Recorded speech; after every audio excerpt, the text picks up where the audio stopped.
साथ पर भरोसा नहीं रखती, मैं इलाही रिहाई पर एतकाद रखती हूँ। मैंने एक मुत्तकी मुसलमान घराने में जन्म लिया और खुदा के पास मेरे लिए मंसूबे थे, शानदार मंसूबे।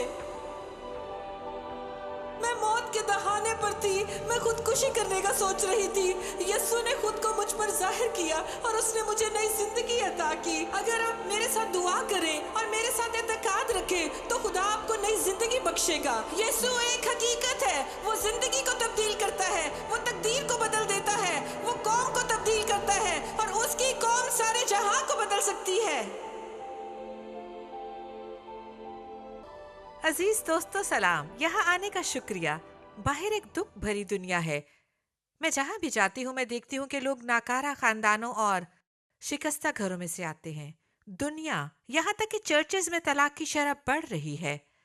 हमने पजमुर्दगी, खुदकुशी के ख्यालात और बदसलूकी पर काबू पाने की बात की है और आज हम तलाक के बाद शिफा पाने की बात करेंगे। हर शादी का अंजाम हंसी खुशी की जिंदगी नहीं होता। मेरी शादी भी ऐसी ना थी, लेकिन 2 तलाकें हुई। बस मैं जानती हूँ कि तलाक कितनी तकलीफ और मुश्किल होता है। बहुत से लोग तलाक को अज़दवाजी मसाइल का हल समझते हैं, लेकिन ये सच्चाई से बाइद बात है। बहरहाल बाज मामलों में तलाक नाजायज बर्ताव, धोखे और दुख से फरार की राह है। इस वीडियो पर एक नजर डालें। हम ये सोचना पसंद करते हैं कि हर शादी का अंजाम हंसी खुशी होगा, लेकिन सच्चाई परियों की कहानी से बहुत दूर है। अगर आप गूगल पर तलाक को देखें तो आप नतीजे में इश्तिहारों की भरमार देखेंगे।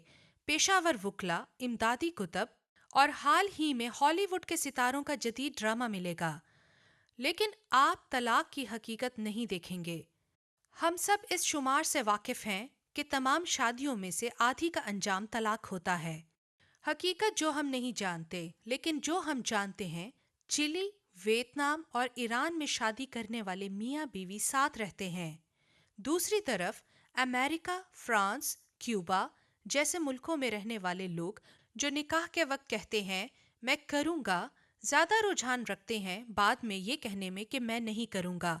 मिस्र, आयरलैंड और मेक्सिको में रहने वाले मियाँ बीवी अक्सरियत में से अलग होने का बहुत कम सोचते हैं, लेकिन ऑस्ट्रेलिया, जर्मनी, लातविया, हंगरी, पुर्तगाल और बेल्जियम में रहने वालों में तलाक शादी की तरह आम है। बस ये हमें कहाँ तक पहुँचाती है? खैर, मकबूलियत के दर्जे पर कभी ख़त्म ना होने वाली बहस की कतई नज़र एक चीज़ यकीनी है कि हर मुल्क में ऐसा हो रहा है।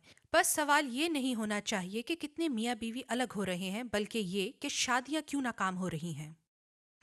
हमें खुशी है कि हमारे साथ फ्रैंक मेडोस, जो कि एक लाइसेंस याफ्ता ज़हनी सेहत के माहिर और तिब्बी फलाही कारकुन हैं।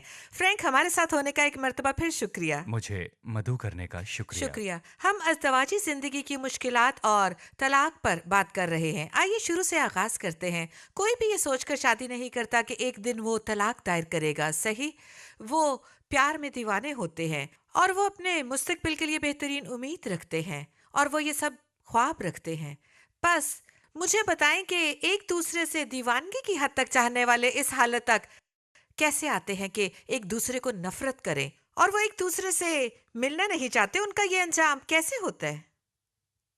खैर, मेरा ख्याल है कि रोमांस के बारे में हमारा फिल्मी नज़रिया है। अगर मुझे मोहब्बत है तो फिर मेरे जज्बात मेरा आका बन जाते हैं। बस जब मैं मोहब्बत करता और फरिफ्ता होता हूँ तो शानदार है, लेकिन शादी और अज़दवाज पेचीदा हैं, ये मुश्किल है। बस जब मैं मज़ीद महसूस नहीं करता, जब मैं इस एहसास को खो देता हूँ, बाज़-औक़ात दबाव की वजह से, ज़िंदगी की मुश्किलात के सबब से लोग हार मानना चाहते हैं, लोग ना उम्मीद होते हैं और अलग होना चाहते हैं। लेकिन मैं और चीज़ सोचता हूँ, हमारे ज़ख्म, वो चीज़ें जिनका हमने तरियाक नहीं किया, उस अज़दवाजी रिश्ते की सतह तक आएँ और मेरा ईमान है कि खुदा हमें मौका देता है कि इस दबाव और खिंचाव को शिफा के लिए इस्तेमाल करें और बहाल होने की खातिर ये हमें बेनकाब करता है। वो चीज़ें जिनसे मेरे ख्याल के मुताबिक निपटना ज़रूरी नहीं। अगर हम बलूगत नहीं पाते तो बाज़ औक़ात हम गलत इंसान से शादी कर बैठते हैं। आपको इल्म है कि हो सकता है कि हमने इस मामले में खुदा से रहनुमाई ना ली हो सकता है कि हम ईमानदार ना हो या शायद हम ईमानदार हों लेकिन हमने अपनी शिकस्तगी में दुरुस्त आदमी से शादी ना की हो सकता है कि ज़ख्मी या नाजायज़ बर्ताव का शिकार था। पर वो शऊरी तौर पर ऐसा नहीं करते, कोई ऐसा करने का इंतखाब नहीं करता शऊरी तौर पर। लेकिन मेरा ख्याल है कि ये अहम है कि आप किसको चुनते हैं। लेकिन एक बार फैसला करने के बाद मुझे इल्म है कि मेरी शादी 30 साल की उम्र में हुई थी और इन गर्मियों में वाह, 39 साल हो मुबारक हो। जाएंगे। मैं यकीन नहीं करता कि इतनी मुद्दत होगी। मेरी बीवी जी, बहुत अच्छी आप है। ऐसा करते हैं। और बहरहाल आप 39 साल का अरसा मुश्किलात, आजमाइशों के बगैर नहीं गुजार सकते। और आपको पता है कि वो मेरे लिए दुनिया की सबसे अजीम खातून है और मैं इससे बहुत प्यार करता हूँ। और कभी आपको पता है कि कभी आप नहीं भी करते कि कि मोहब्बत मोहब्बत महसूस महसूस करें। करें। शायद बरसों बीत जाने के बाद वो मेरे लिए ज्यादा नहीं भी रखती। लेकिन आपको पता है, ये वो वक्त हैं जहां मैं सोचता हूं कि मेरी शादी को कोई 7 साल हो गए होंगे। मैं शायद अपनी 20 की दहाई के आखिर में था। और मुझे सिर्फ एक बात याद है कि उन्होंने मुझे फ्रिज पर हम्म। लगाने वाला एक मकनातीसी स्टिकर दिया जिस पर लिखा था कि मोहब्बत 1% है। आमीन। मैं उसे कभी नहीं भूला। क्योंकि आपको पता है कि बाज़ औक़ात मैं आज से कतई महसूस नहीं करता, या मैं जानता हूँ कि मेरा मूड ख़राब है या आपका मूड ख़राब है और मैं इसे महसूस नहीं करता। ये वो हिस्सा है जहाँ ये 1% होता है। बहुत से लोग शादी करते हैं और जिस मुआशरे में हम रहते हैं वहाँ ये ऐसे है कि जैसे जहाज़ पर पैराशूट लगाकर जी सवार हाँ। हों। और अगर मुझे बाहर निकल जाना है तो मैं जी बाहर हाँ। निकल जाऊंगा। लेकिन मेरे ख्याल में हमारे लिए ये कहना अहम है कि मैं पैराशूट बाहर फेंक रहा हूं। हम्म। मैं इस रिश्ते में अहद बांधूंगा, चाहे कुछ भी जी। हो जाए। और मैं इसकी बात नहीं कर रहा कि आपके साथ नाजायज बर्ताव होता हो और आप जहां महफूज ना हो। लेकिन मैं जिंदगी में मामूल के मुताबिक दबाव की बात कर रहा हूं। और आपने जो कहा वो बिल्कुल सच है, क्योंकि शुरू में आपने खास तौर पर कहा था कि हम दो मुख्तलिफ पस मंज़र रखते हैं, मर्द और औरत। सही। हम दुरुस्त। अपने अपने जख्म रखते हैं, अपनी तकलीफें, गैर महफूज होना जो हम शादी में ला रहे होते हैं, और फिर हम कोशिश करते हैं कि ये कैसे काम में आएंगे कि दो शिकस्ता लोग, दो दुखी लोग, दो जख्मी लोग टूटी हुई टांगों के साथ दौड़ने हम्म, की कोशिश में है। वो 29 साल की लंबी दौड़ दौड़ सही। सकते हैं, 40 या सही। 50 साल। सही। उन्हें अपने मसाइल से शिफा पाने की जरूरत है, अपने माजी के जख्मों से, ताकि वो एक सेहतमंद इज़्दवाज रख सके। क्या आप मुत्तफिक नहीं? जानती हैं, मैं मुत्तफ़िक हूँ। और मैं ये बताने वाला नहीं था लेकिन मेरा ख़्याल है कि मुझे बताना हम्म। चाहिए। मेरे वालिद एक पास्टर थे। मैं एक पास्टर के घर में परवान चढ़ा। मेरे वालिद का पस मंज़र लत से था, एक पुरतशद्दुद आदत। उनके वालिद, मेरे वालिद अपनी लत से नबर्द-ए-आज़मा थे, लेकिन मेरी ज़िंदगी में कभी नहीं। वो एक ईमानदार बन गए। लेकिन मेरा नुक्ता नज़र ये है कि मैं ऐसे घर में परवान चढ़ा और मैंने मनशियात और हम्म। शराब की आदतें अपना लीं। तब मेरी उम्र 9 साल हम्म। थी और खुदावंद ने मुझे आज़ाद किया। ये एक लंबी कहानी है, मैं तफ़सील में नहीं जाऊँगा। लेकिन मैं अपने रिश्ते में ज़ख्मी होकर आया। अपनी हम्म। नज़र में बेकदर मेरी बीवी के वालिदैन तलाक याफ्ता थे और वो बाप के ना होने के मसाइल के साथ पली बढ़ी। हम्म। और हालांकि वो एक अजीम औरत है और मैं उससे प्यार करता हूँ और वो मुझसे प्यार करती है। जल्द ही हमारे मसाइल ने हमारी ज़िंदगी में सर उठाया। मैं इसे कहता हूँ कि ये घर में बारूदी सुरंगों पर चलना है और आप इस जी। पर पाँव रखते हैं और बूम और वो फट जाती है। हम्म। ये फौरी रद्द अमल है और इन वजूहात पर हम्म। लोग तलाक लेते हैं। आपको पता है कि हम्म। लोग एक मुद्दत के बाद बर्दाश्त खो देते हैं।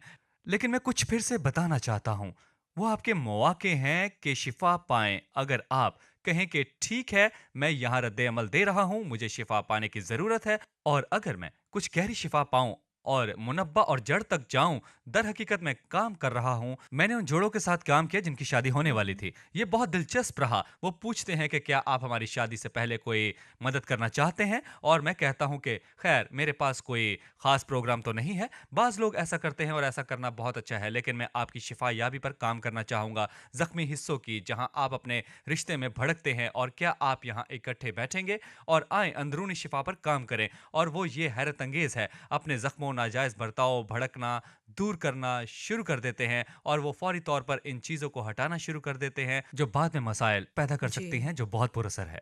आपको पता है कि क्योंकि मुझे पिदराना मोहब्बत नहीं मिली और मैं पूरी जिंदगी रद्द की गई, बस मुझे बड़ी चाहत थी कि कोई मुझे चाहे। मैं खुद को किसी के भी हुँ, हवाले हुँ। करना चाहती थी जो मुझे कबूल करे, जो मुझे कहे मैं तुमसे प्यार सही। करता हूँ। फैसला हुँ, करने हुँ। के लिए ये मेरे लिए काफ़ी था, क्योंकि हुँ। मैं हुँ, शिद्दत हुँ। से मोहब्बत की मुतलाशी थी और बहुत से ऐसे सही। लोग हैं जिनके अपने वालिद के साथ अच्छे ताल्लुकात नहीं है, उनके वालिद मंजर में नहीं, या हम्म। उनके पास ये है कि उनके पास बहुत से मसाइल हैं। वो अपने अंदर के खिला को पुर करने के लिए मोहब्बत ढूंढते हैं, जो कि शादी करने की दुरुस्त वजह नहीं है। ठीक है। सही। और मैं आपसे पूछना चाहती हूँ कि तलाक का लफ्ज बोलने से पहले जोड़ों को अपनी शादी बचाने के लिए किस चीज की जरूरत है? वो आपकी तरह की देरपा शादी कैसे हासिल कर सकते हैं? आपने कहा कि आपका पसे मंजर भी शिकस्ता था, आपके खानदान में एक किस्म का तशद्दुद था, और सही। आपकी बीवी का ताल्लुक एक टूटे हुए खानदान से था। सही। बस जाहिर है कि आप दोनों के मसाइल थे। बस दुनिया के लाखों सही। जोड़ों की सही। तरह हम सुनते हैं कि वो रोज मिलते हैं और वो अपनी शिकस्तगी लिए हुए हैं। वो पहले से ही शादीशुदा है। वो यहाँ से कहाँ जा सकते हैं? अच्छा, मैं आपको अपनी कहानी सुनाऊंगा। हमारी शादी को काफ़ी साल हो गए थे और 9 साल के बाद मैं 9 साल तक मैं बड़ा मुत्तकी था। शराब नहीं पीता था, मनशियात इस्तेमाल नहीं करता था, चर्च में था। और मेरी बीवी बीमार पड़ गई। इसकी बीमारी के साथ दूसरी चीज़ें वकू में आईं और मुझ पर काम का दबाव था। और उस वक्त मैं जुज़वी तौर पर मैं पुरानी चीज़ों की तरफ चला गया और मूड बदल गया। मुझे एहसास हुआ और अब मुझे एहसास है कि मेरे कौन से हिस्से शिफायाब नहीं हुए थे, और वो हिस्से जहां हम शिफायाब नहीं हुए थे, ये वो हिस्से हैं जहां दुश्मन आप पर हमला करता है। मैं आपको यहाँ रोकना चाहूंगी। क्या आप बताएंगे कि मूड का बदलना क्या होता है? ये क्या ये मनशियात भी हो मंशियात है? सकती हैं। आपको पता है कि मेरे मामले में ये शराब थी, हम्म। और यहाँ तक कि बरसों बाद मनशियात का मजमुआ पीने लगा। ये सेक्स भी हो सकता है, ये फोहिशबीनी भी हो सकती है, ये हम्म। खाना भी हो सकता है, ये काम भी हो सकता है। आपको पता है कि मुख्तलिफ चीज़ें हो सकती हैं। एक दूसरे पर इन्हिसार ख्याल रखना हम्म। जिससे हम तकलीफ कम कर सके। जी। बस आप इस हद तक अपनी जिंदगी में आने वाले नाजुक वक्त की वजह से खैर, पहुंचे। मैंने खुद को उन मसाइल में घिरा पाया जो मैं समझता था कि खून से ढांपे गए और इनका ख्याल रखा गया, और तकनीकी तौर हम्म। पर वो मेरे जख्म थे जो जाहिर होना शुरू हुए। और ये वो वक्त था जो हम पर बहुत गिरा था। शायद हम इन वक्तों में कामयाब ना होते, लेकिन खुदा के फजल और दुआगो लोगों के वसीला से खुदा मुझे फैसले और अज़्म नौ के मुकाम तक लाया, और खुदा ने मुझे मुकम्मल तौर पर आज़ाद कर दिया। मुझे रूहुल कुद्स का बपतिस्मा मिला और मेरी ज़िंदगी में जो चीज़ें वक़ू में आना शुरू हो हम्म। गई, और फिर मैंने अपनी ज़िंदगी के मसाइल से निमटना शुरू कर दिया हम्म। बरसों मुहीत पर। मैं आज भी बतदरीज इनसे निमट रहा हूँ, लेकिन क्या आप जानती हैं, हम उन भड़काने वाले हिस्सों को शिफा पाने के लिए इस्तेमाल करेंगे। और अब मैं ये ही करता हूँ। जब मैं भड़कूंगा, मेरे पास कोई खिदमत करने के लिए होगा और मैं तदबीर जी। पाऊंगा। और इसलिए मैं बहुत पुरजोश हूं कि आज खुदा मुझे इस तरह इस्तेमाल कर रहा है। लेकिन अगर हम चाहते हैं कि हमारी शादी कामयाब हो, तो हमें सख्त फैसले करने का चुनाव करना होगा। ये सौदा है। हर कोई तब्दीली चाहता है, लेकिन कोई खुद तब्दील होना नहीं चाहता। बस आप किसी से पूछें, हम्म।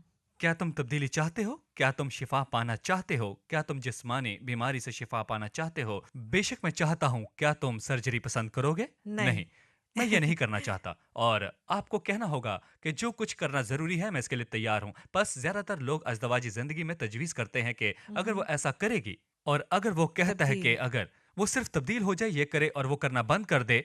मेरे ख्याल में हर चीज में कामयाबी की कुंजी ये है कि अगर मैं कहूं, ठीक है कि वो शायद ये करती हो या वो शायद ये करता हो, लेकिन आपको पता है कि क्या मैं खुद पर काबू रखूंगा। कोई फर्क नहीं पड़ता कि वो क्या हम्म। करते हैं।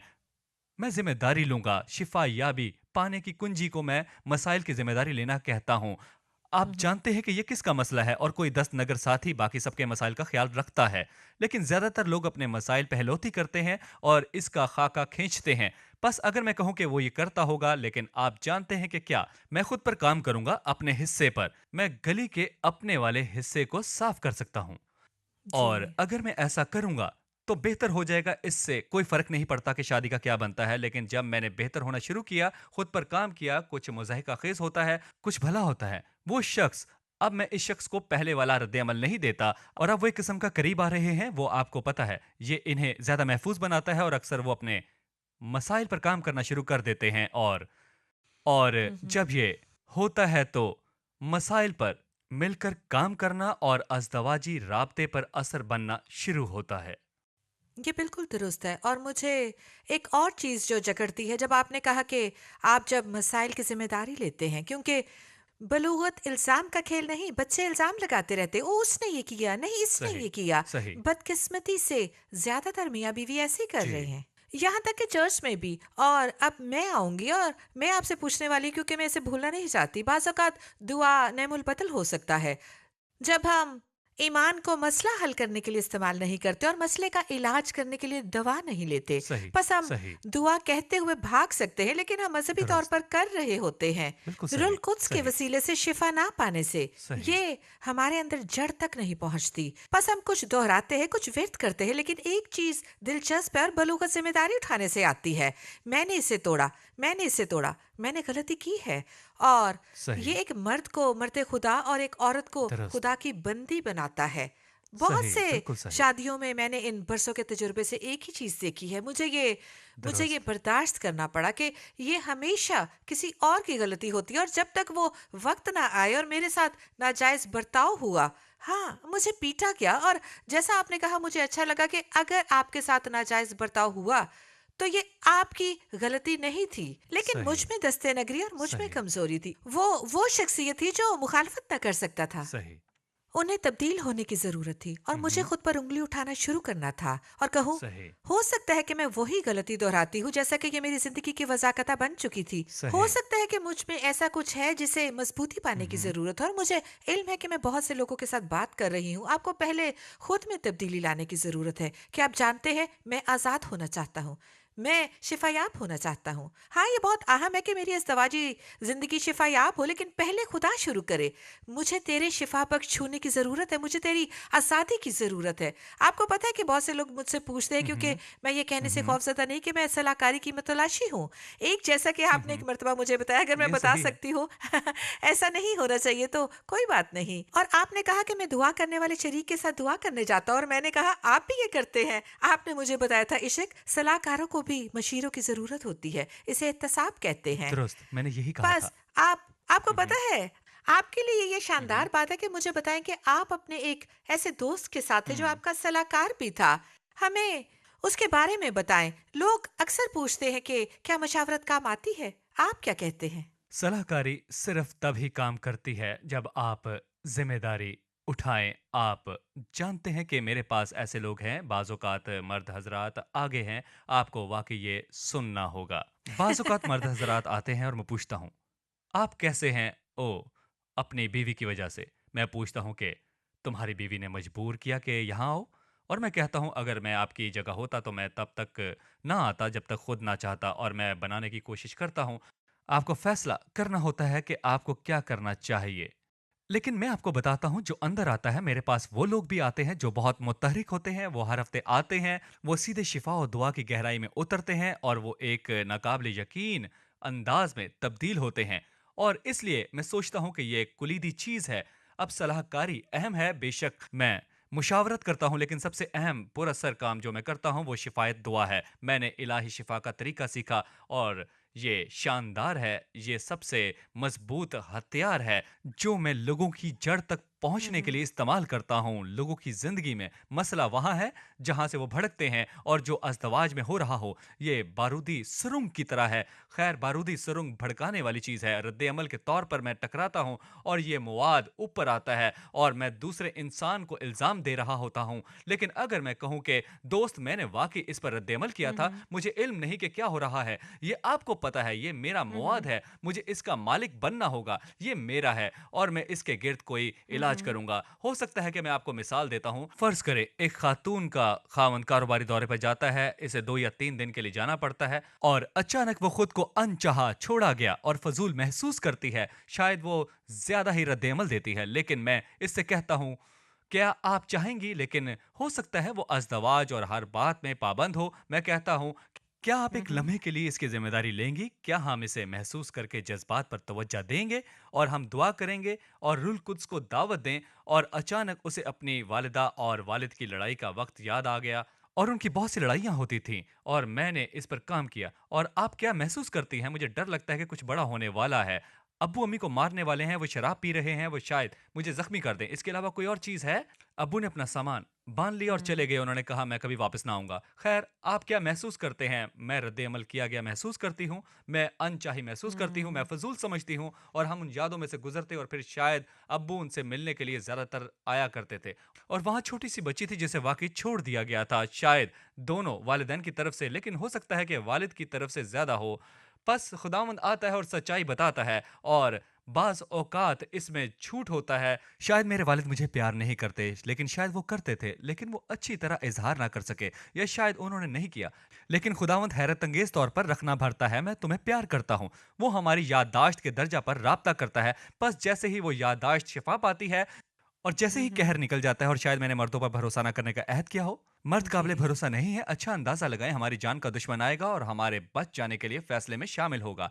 जैसे ही मैं उसे तोड़ता हूं तो आप वहां पर मौजूद हम्म। शैतानी पकड़ को तोड़ते हैं, और खुदावंद आकर सच्चाई बताता है, और हम मुमकिन तौर पर यादों की सीरीज पर यूं ही करते हैं, और मैं उसे वापस लाता हूं। अच्छा, तो अब जब आपके खावन जाते हैं तो आप क्या आह, महसूस करते हैं? मुझे वो याद हम्म। आते हैं, लेकिन हकीकत में अब ठीक लगता है। बस अब दरअसल ये तबाक ये नहीं रहा। उसके बारे में ना था, हम्म। ये वो है जो होता है। ये इसके बारे में कि था, वो वही था, लेकिन जैसे ही इसे शिफा मिली और उसने इसका जिम्मा लिया, तो फौरन हो गया।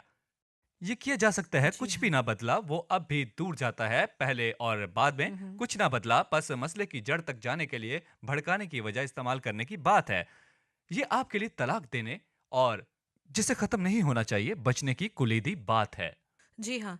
और मैं चाहती हूँ कि आपकी हौसला अफजाई करूँ, क्योंकि सलाहकारी यूं नहीं कि जैसे डेंटिस्ट के पास जाना हो। आपको वहां वाकई निमटना होता है। अगर आप अपने मुंह की बातों का जी। इलाज ना करें, आपको पता है कि क्या होगा? ये आपके दिल पर असर करता है। ये आपके सारे निजाम को नुकसान पहुंचाता है। बस वही बात है कि जब आप सलाहकार नहीं लेते तो आप चीजों को कालीन के नीचे करते हैं। उन तमाम बरसों में आप दिखावा करते हैं कि वो वहां नहीं है।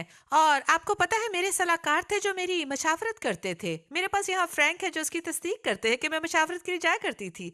आए उसको खत्म करते हैं, उसकी तह तक जाते हैं। मैं आजाद होना चाहती हूँ।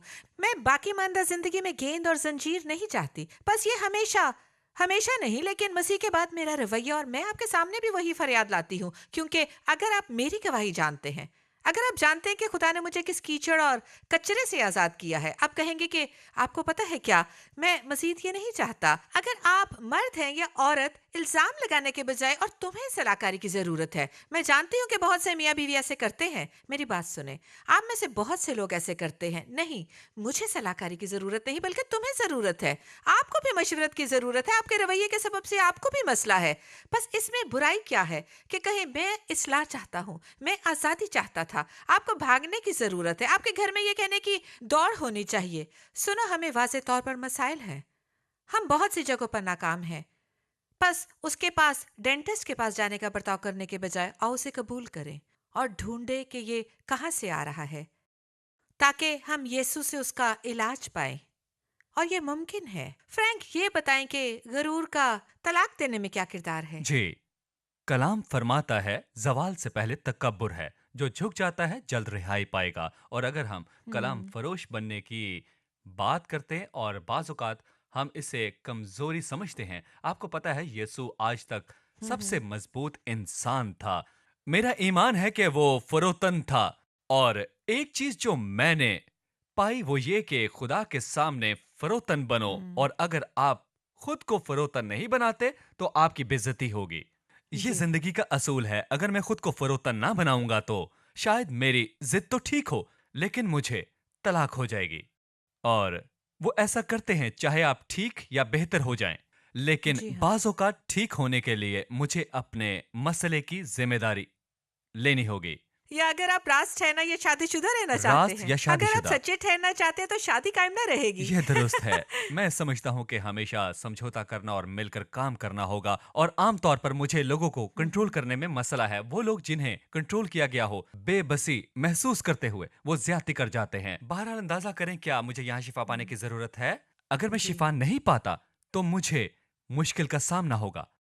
एक बात जिसने मेरी रहनुमाई की कि ये कहूँ वो मुकद्दस हिस्केल 30वें बाब की 7वीं आयत है। शादियां इस तरह की होती हैं, आपको पता है कि वो सूखी हम्म। हुई और मुर्दा हड्डियों का हवाला है। और आपको पता है कि वहाँ सारी ढांचों की फौज थी, वो इसराइल की तरह थी। लेकिन ये हमारी शादी की तरह है, एक वक्त में शादी मुर्दा हो जाती है और वो मर नहीं रहे बल्कि वो मर चुके हैं। और मेरे ख्याल में यहीं पर खुदा फिर से जिंदा करने वाला खुदा है। वो खुद को आमीन। जाहिर करता है। और जब उसने लाजर को जिंदा किया तो उसने फरमाया कि क़यामत और जिंदगी तो मैं हूं। उसने ये भी कहा, ये सिर्फ मौत से जिंदगी की बात नहीं बल्कि ये मुर्दा शादियों के मुत्तल्लिक है। मैं बस यही कहना चाहता हूं जी। इस वक्त। बस मेहरबानी से। मुर्दा शादियों से, और मैं इस वक्त कह रहा हूं यीशु के नाम में, मुर्दा हड्डियों से, हम्म। मुर्दगी से। और मैं एक अखराज की दुआ करता हूं जो बंधन तोड़े कि तू इस पर लाना शुरू करेगा। और खुदावंद ने कहा कि हिजकिय्याल, इन सूखी हड्डियों पर नबूवत कर। बस मैं हम्म। नबूवत करता हूं इन सूखी हड्डियों पर, आपकी शादी की आमीन। उन सूखी हड्डियों पर। मैं आपके दिल और दिमाग के मुर्दा इलाके के लिए नबूवत करता हूं कि उन पर हम्म। गोश्त, नसें और खाल दोबारा जिंदगी की तरफ लौट आएं। और उसने फरमाया कि मुर्दों पर नबूवत कर। खैर, शादी एक रूहानी जी। मिलाप है, दोनों एक बदन बन जाते हैं। ये बंधन खुदावंद के साथ बांधना चाहिए। और मैं रूह पर हम्म। नबूवत करता हूं और इस वक्त जिंदगी की बात करता हूं। जी। आपकी सूरत हाल में कसरत की जिंदगी हो। अब अगर आपको जरूरत है कि उठें और जाकर वो करें जो आपको करने की जरूरत है, तो जरूर है कि आप जाकर अपने मसाइल से निपटे। भूल जाएं कि दूसरा क्या करता है, मैं खुद पर काबू पाऊंगा। आमीन। आपको पता है कि आपको ये समझने की ज़रूरत है कि हम सब अपने लिए खुदा के सामने अपने और अपने अमाल का जवाब दे हैं। और मैं तस्लीम करती हूँ कि बहुत मर्तबा नाकाम हो चुकी हूँ। ना हाजिर होने के बजाय जिस्म में रद्द अमल दिया, लेकिन मैंने किसी चीज़ पर रद्द अमल देने के बजाय रूह की कुवत में जवाब देने के दरमियान फ़र्क को देखा है। उसने मेरी ज़िंदगी और अज़दवाजी ज़िंदगी में बड़ी तब्दीली पैदा की। और जब भी मैं नाकाम होकर जिस्मानी रद्द अमल देती हूँ, क्योंकि जिस्म जिस्म को पैदा करता है और रूह रूह को पैदा करती है। और आज मैं आपको दावत देती हूँ कि अपनी अज़दवाजी ज़िंदगी में रूहुल कुद्स को तलाश करें, क्योंकि सिर्फ आप ही तलाक या अज़दवाजी मसाइल का शिकार नहीं, आपके बच्चे भी आपके साथ इनमें से गुजर रहे हैं। और वो शिकस्त घरों से निकलेंगे तो उनके दिल भी शिकस्ता होंगे जिन्हें शिफा की ज़रूरत है।